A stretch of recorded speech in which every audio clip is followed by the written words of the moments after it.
talked about this morning, we've talked about customers buying, being involved with the process. We've talked about how to help them make the right buying decision. And one of the things we talked about, or you requested, was about communication. We talked, if I look at the beginning, we said we'd like to help difficult customers who don't communicate. Who said that? Right? And then we also talked about getting through to customers, finding out what's really going on and things like that. Now, so this is something that's exceptionally effective in terms of how we communicate with people. This is the wheel of customer communication, but it's also known as the wheel of communion. It's it's a major chapter in the book Cellular Attitude, which is a book available from me.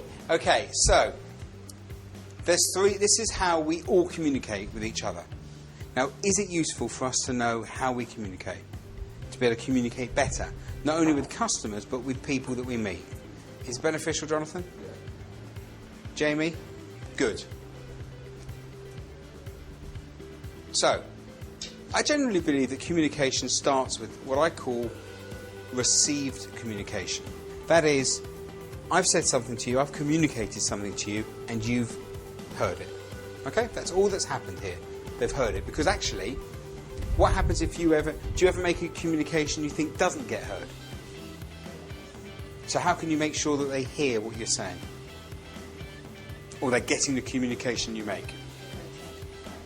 Get their attention? Good. Who says speak slowly? You say that? Do you normally speak slowly? No. Okay.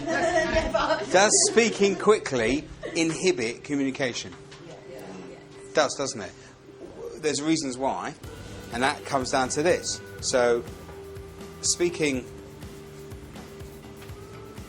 slowly, not so slowly that you sound a bit weird, but speaking, why would you want to speak slowly? So they know you've got the time for that. Okay, good. So they know that they can feel comfortable. Why else? What is the other reason it's beneficial for you to speak slower? Yeah, because they understand you. So what do you have to do when you receive this communication, before you can understand, what does your brain have to do? Process. So you can understand.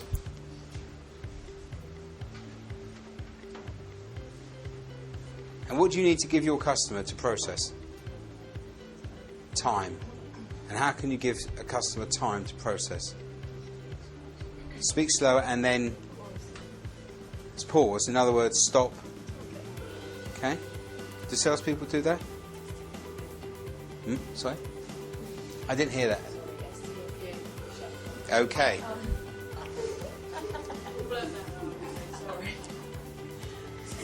Yes.